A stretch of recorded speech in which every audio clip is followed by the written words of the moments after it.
Welcome back, everybody. So for our next, we have with us a representative from the Eastern market, and our panel is Pay and OTT Strategy Inside, and I'm welcoming Michaela Celli, our moderator. Michaela, over to you. Thank you, Shana. Thank you for the introduction. Good morning, ladies and gentlemen, and welcome to the panel, to this very interesting panel today.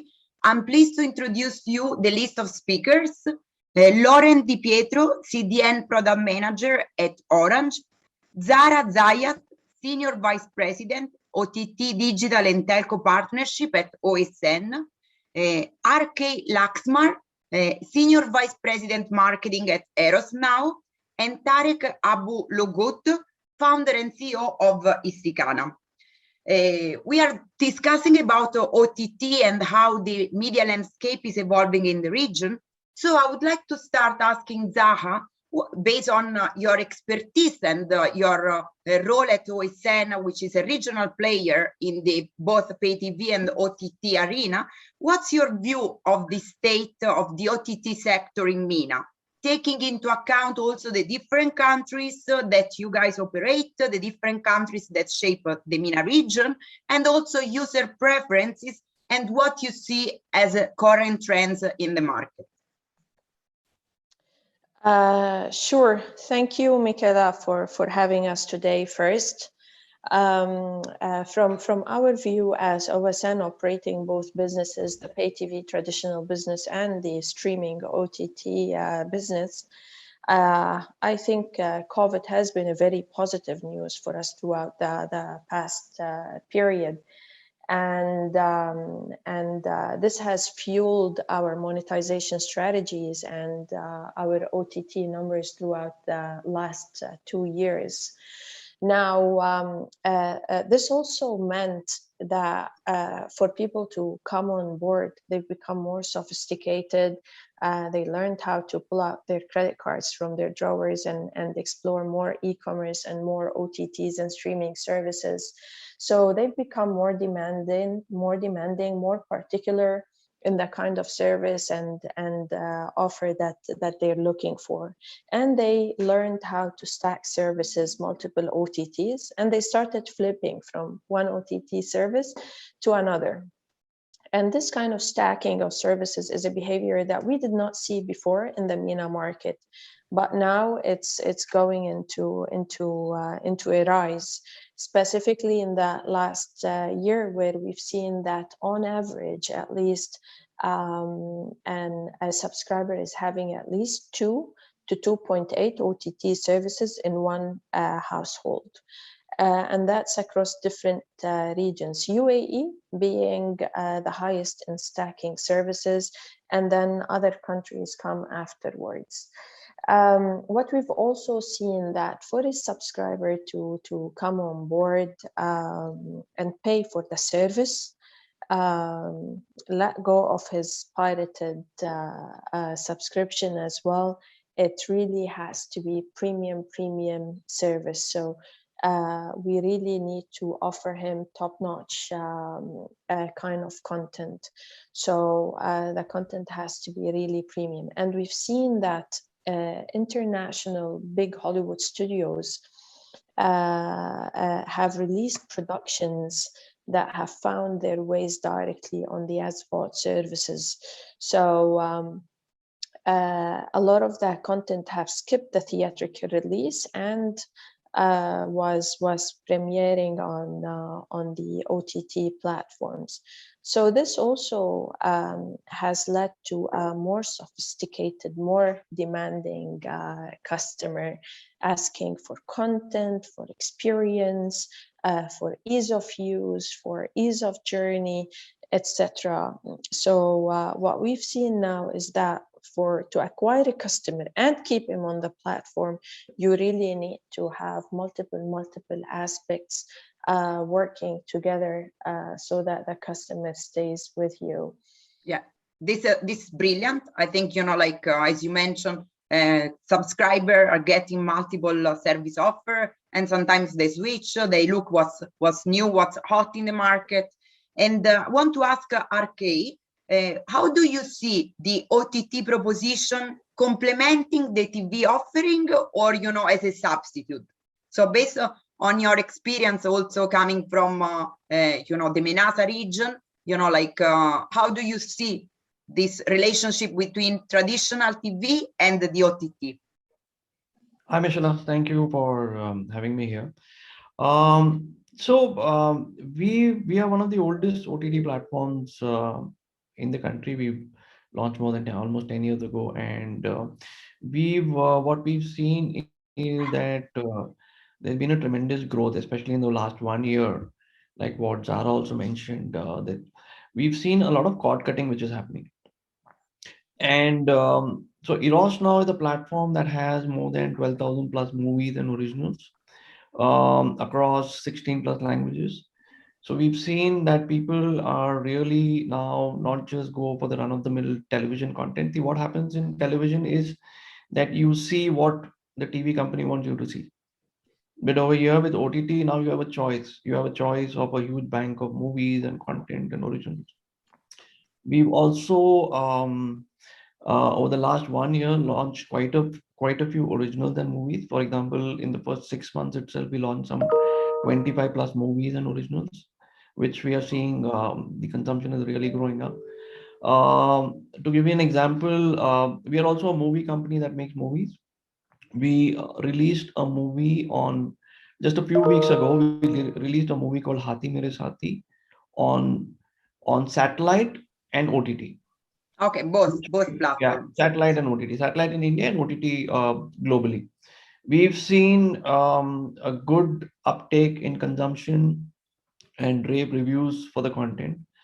What we also see is that on OTT, you have a lot of diverse kind of content which gets created. We see comedy consumption going up, we see crime consumption going up. Unlike what you see in a traditional television kind of a model, here right now what happens is the power is now in the hands of the consumer. The consumer decide what he or she wants to see, rather than television being pushed down your throat. I think over a period of time now that OTT platforms are smartly integrated within the television, we are also seeing our content being consumed on smart TV. So the Smart TV, traditional, yeah, that's growing rapidly.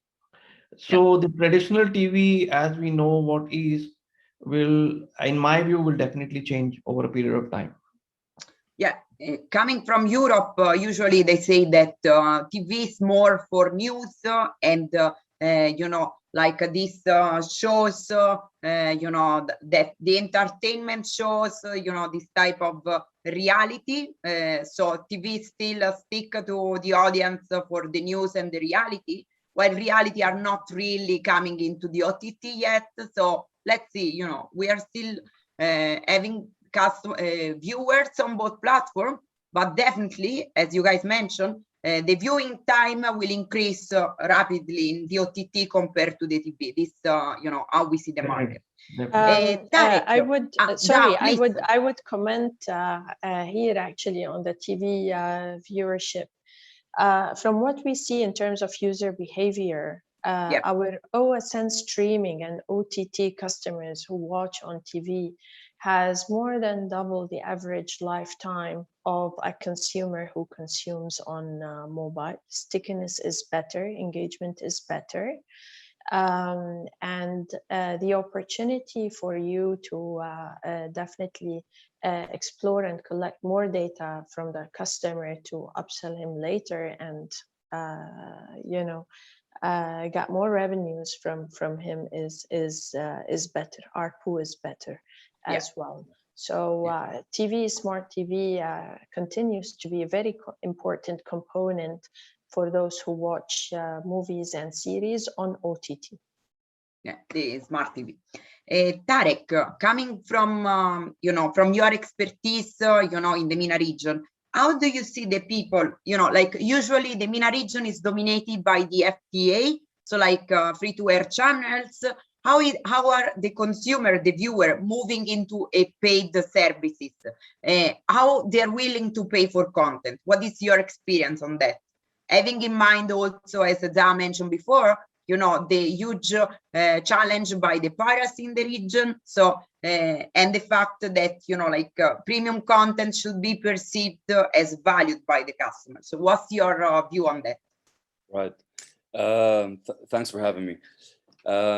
Like everyone was saying, definitely COVID has had a very positive effect on all OTT platforms in the region. And I think customers became more open to trying other content that's not what they're used to viewing. And I think the entrance of, you know, global platforms like Netflix, for example, has really opened up the viewer's mind and heart to consume content that is not necessarily star-studded and blockbuster and Hollywood and even in foreign languages. So the consumption, the kind of content that people are consuming has drastically changed from being traditional, mainstream, comfortable content to content that you really have very few prejudgment on the stars, the director, even the language.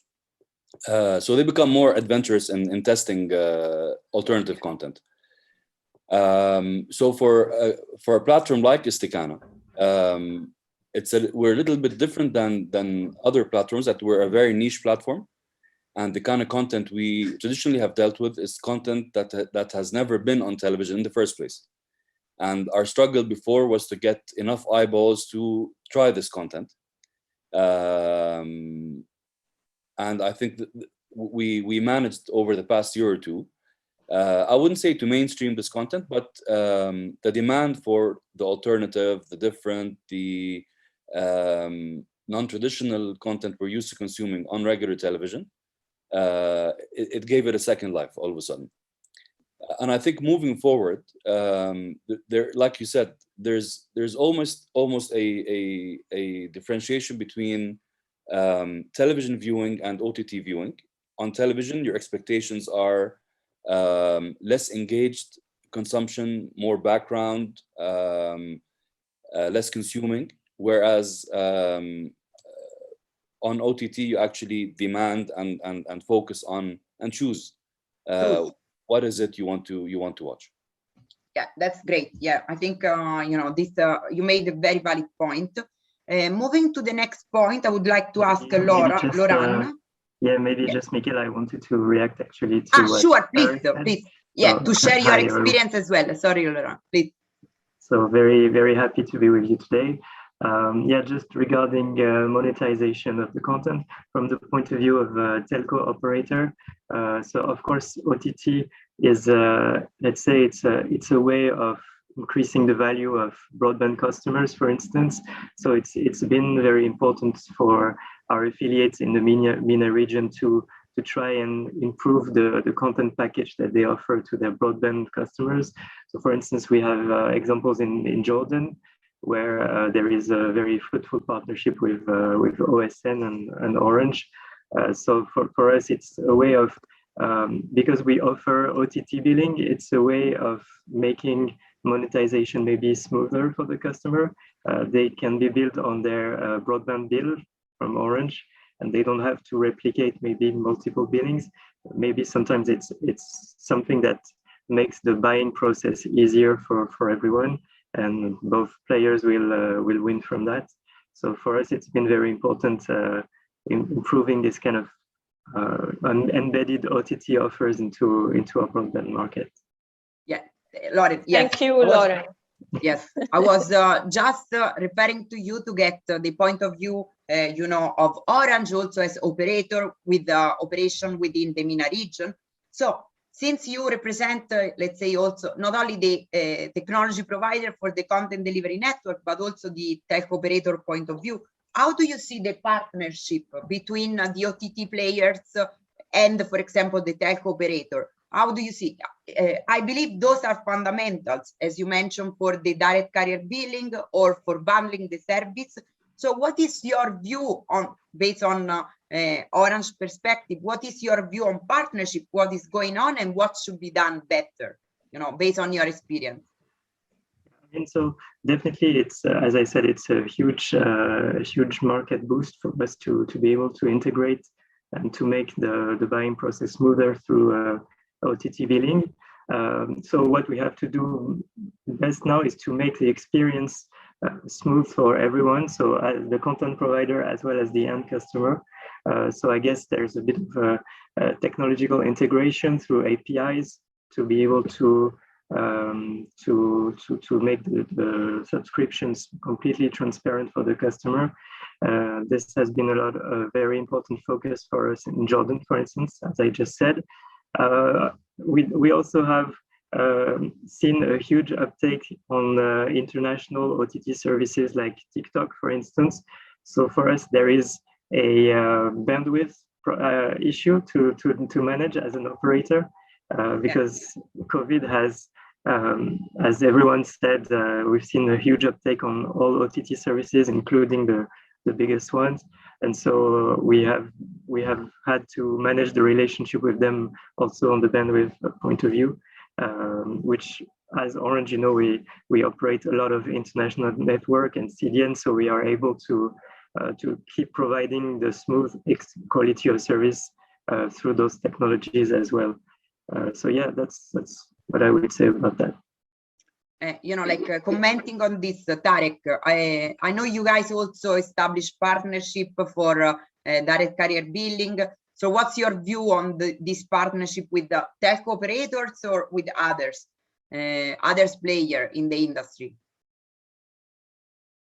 So we had partnerships with telco operators a few years ago. Okay. But for our platform back then, I think it was a function of we weren't differentiated enough to provide enough value. And I think back then the model that was presented to us did not suit our size of company. There was an issue of the pricing point. There was an issue of the percentage, the revenue share between the operators. So it did not, unfortunately, work for us when we had dealings with operators for direct billing, which in a way did slow us down in terms of revenue growth. This is a relationship we have to revisit and try again. But surely the way to go forward, if you really want any kind of OTT platform to become mainstream, you need some kind of relationship with the operators. It's critical. It's essential. Yes, Zaha, would you like to add, from your perspective at OSN? Sure. Today, as OSN on the streaming side, we've got relationships with around 23 telcos in the region. And these are through different verticals and through different strategies that we've applied and we've taken depending on the market. So we've got the core markets and we've got the emerging markets within MENA.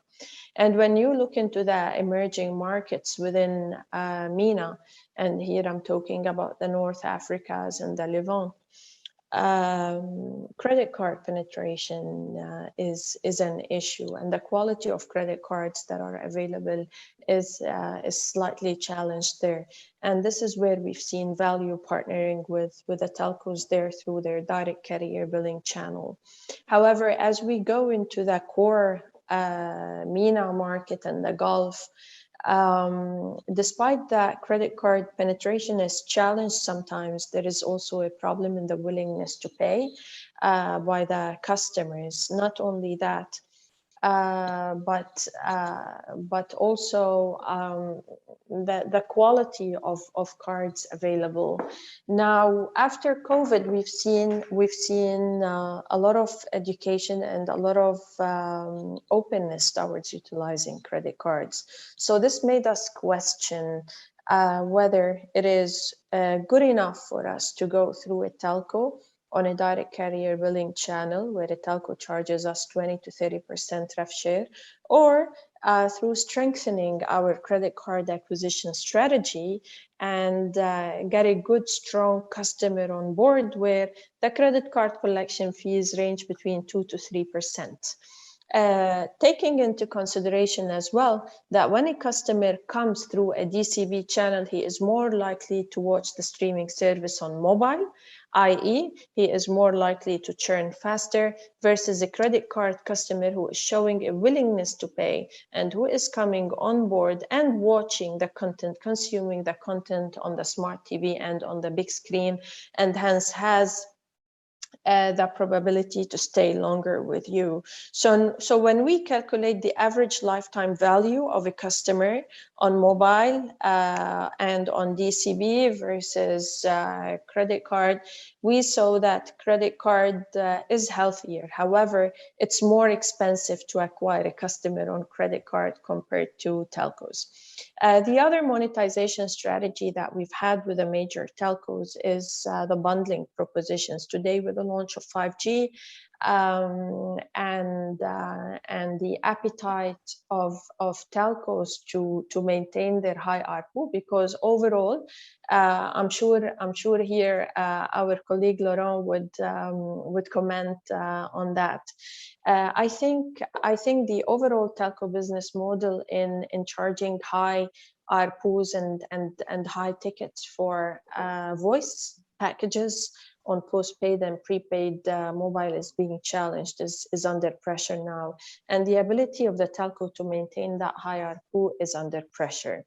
So the way to keep those customers on high ARPU and to get them to upgrade from a lower tier package to higher tier, get them to utilize more data or migrate them from prepaid to postpaid mobile, this comes by bundling strong services into the high ARPU packages, the likes of OSN and other premium streaming services that keep the customers on their service, give preference to their service, and allows customers to stay longer with them. And these are the kind of different strategies we've been having in the market. I think Laurent will have a lot to add on that. Laurent? Not much to add, but yeah, I agree definitely. For instance, to convince people to migrate to fiber offers, it's a way that we've been using packaging of OTT services like OSN. So definitely we've seen that strategy. In Morocco as well, for mobile offers, it's a way for us to upgrade the ARPU, as you said. So I completely agree with that. Yeah. So I see a lot of healthy relationship going on between the telco and the OTT providers. Moving to the next point that I would like to address to RK, starting with RK. We see a lot of competition coming in the MENA region. You know, like you mentioned, the big players, you know, the Netflix, the Amazon Prime Video, you know, like maybe other additional international players are looking at this market. So how do you see the differentiation, you know, coming from your perspective? So RK, how you see it's important to differentiate your content offer, and what is your view? You mentioned something before about, you know, local content production. So it's something that, you know, are you guys willing to invest, you know, to stay ahead of the curve, to capture your target audience, to invest in something unique, something that gives you an edge, or more, you know, like, and maybe after also Zach can comment, or more differentiate your offer to cater for a broad audience?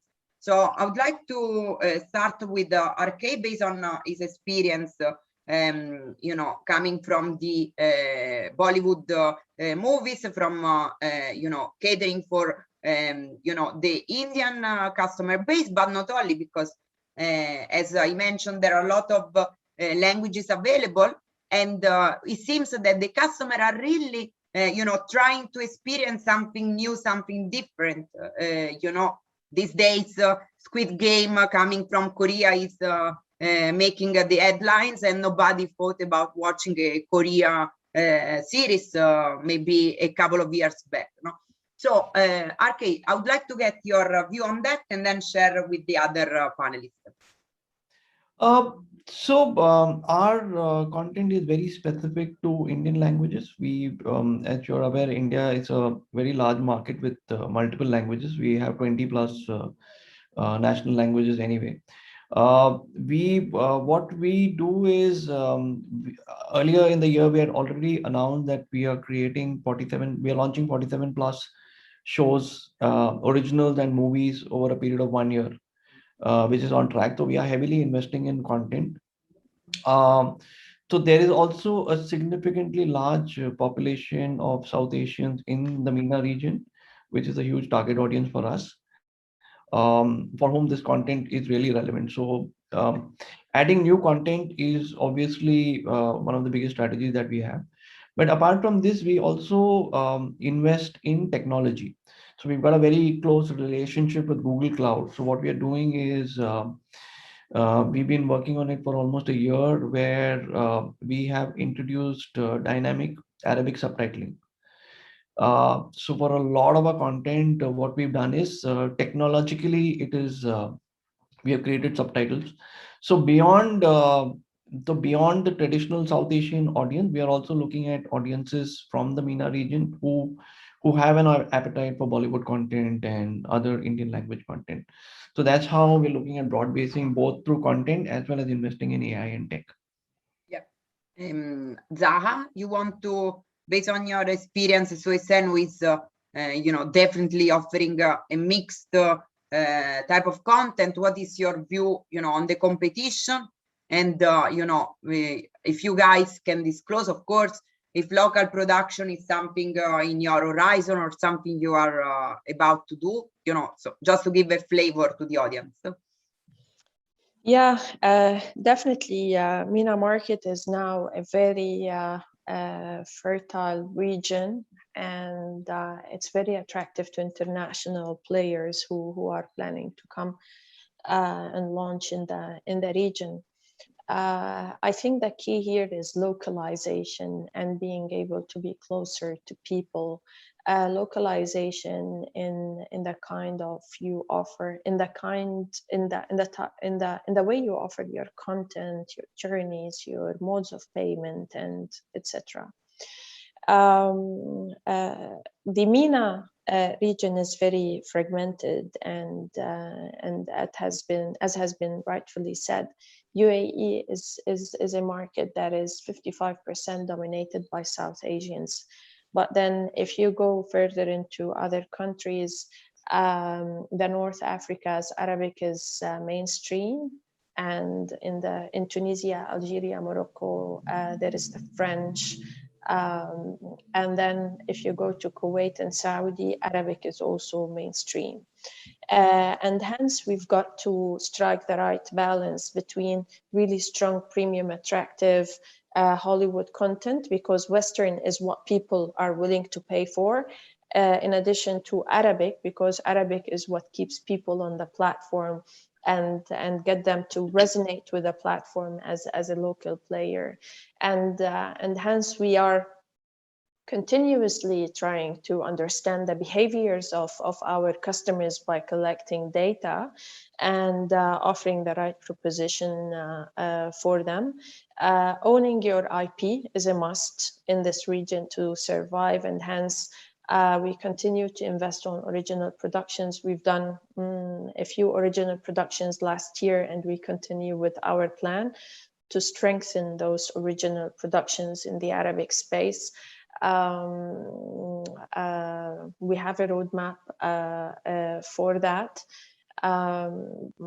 And to be honest with you, in the region, I still haven't seen any player in the region, in the MENA region, who is able to deliver on original productions at a Hollywood standard or at a Hollywood quality. This requires culture of production, it requires time. But then I believe that we are all evolving, we're all work in progress, and we're all having this path towards strengthening our originals. Yeah, that's great. Tarek, you want to add something from Istikana perspective? Yes. I think we look at ourselves more of an export platform than a platform serving the MENA. So since the COVID thing, we've been quite relevant to a lot of the Arabs who happen to be living abroad. Our content is purely Arabic, of course, with English subtitles, but we found that there's a very good following and a very loyal following from the Arabs abroad, who don't necessarily or always or easily have access to Arabic content. Yeah, from US or UK, you know, like from big markets. Yeah, exactly. And we also found, and following up on what Zahra was saying regarding payment and customer acquisition, the Arab customer abroad tends to be more likely to pay on credit card. So he stays on longer, he watches more. So focusing on the independent content for us and exporting that content to the Arab market outside the MENA region has meant for us better following and better payment revenue and payment than the ones we had lined up in the MENA region with operators and other forms. Yeah, Lauren, just from the telco perspective, what tools, like the telecom operators can put together to navigate those offers? Like if there are bundling opportunities, or, like direct carrier billing. You would like to add something from the telco operator perspective? My colleagues have said a lot already about this topic, but maybe specifically in the markets that we have in Northern Africa, we see that the mix of content that is being consumed is very varied because of the various cultures that influence that specific part of the MENA region. So it's for us, I guess the challenge is even bigger there, because we have to take into account all the various influences in the consumer behavior. So that's just maybe what I would say. Yeah, continuing on this topic that Lauren, we covered before, and this is, let's say, your bread and butter, especially in the CDN. Since piracy, it's a major issue. What are the tools? What are the security requirements that you guys see to put in place for enhancing the OTT proposition and to protect from piracy? So what is the technology view on that? Yeah, so thank you for that question. It's true that for us, we are also a network operator at the international level. And when we talk to various content providers, we definitely see that the first concern in ensuring OTT adoption is quality of experience for the end user. Everyone agrees on that. But there's no point in worrying about quality of experience if the app itself is not available for the user to actually open and use. So for the last few months and years, we've been focusing a lot more now on security for OTT services, because piracy is actually something that has no frontiers and no barriers. So everyone is subject to that at some point in time. So we've been trying to help content providers focus a lot more on this topic and improve. So there are two sides to the security issue: application availability, making sure that your servers are not down and you're protected from massive distributed attacks coming from all over the world.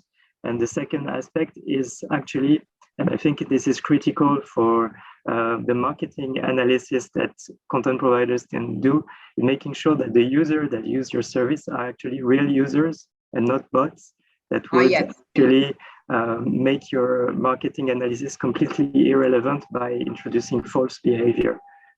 So this is two areas where we've seen important actions from a company like Orange to ensure that the OTT adoption is in good conditions, let's say. Yes. You guys from the I would add to that. Definitely, from our side, we work with all of the telcos to ensure content is protected, and through the DRM, through fingerprinting, and through continuous monitoring of the network. But also, to give you an example, just a recent example, we've been working with Du, our telco partner in UAE, to block actually the network and the data streaming on certain services that have been highlighted as pirates, and this is some of the collaboration that we have with the telcos in supporting us in blocking piracy. Also, we've implemented systems to monitor the bots. As Laurent mentioned, that's a big issue, which is the false behavior on the streaming service, faking your subscriber numbers and so on. So this bot behavior is being strictly monitored now through the different marketing tools as well, and the acquisition tools. Okay, great. We are wrapping up because we have a few minutes left.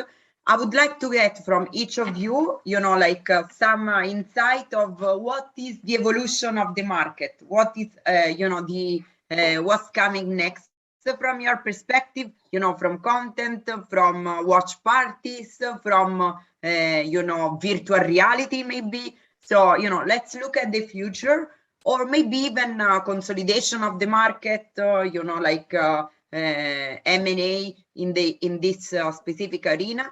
So you've said it all, Michaela. You've said it all. I said it all. I anticipate because I did some research, but I wanted just to trigger, some of the topic. I forget one that you mentioned, that is 5G, because 5G is the hot topic these days for enhancing the experience. So I know these are names coming in the, in the research, in the news, but what is your actual view, guys? So just share your comment for the audience to pick on these, key headlines. Zah, you want to, since you are already engaged, okay. and then I go with the all gentleman. Right. Sure. A few things from my point of view personally. I think the lines between industry are fading away, and we will see different industries jumping on top of each other. We've seen telcos stepping into becoming payment gateways and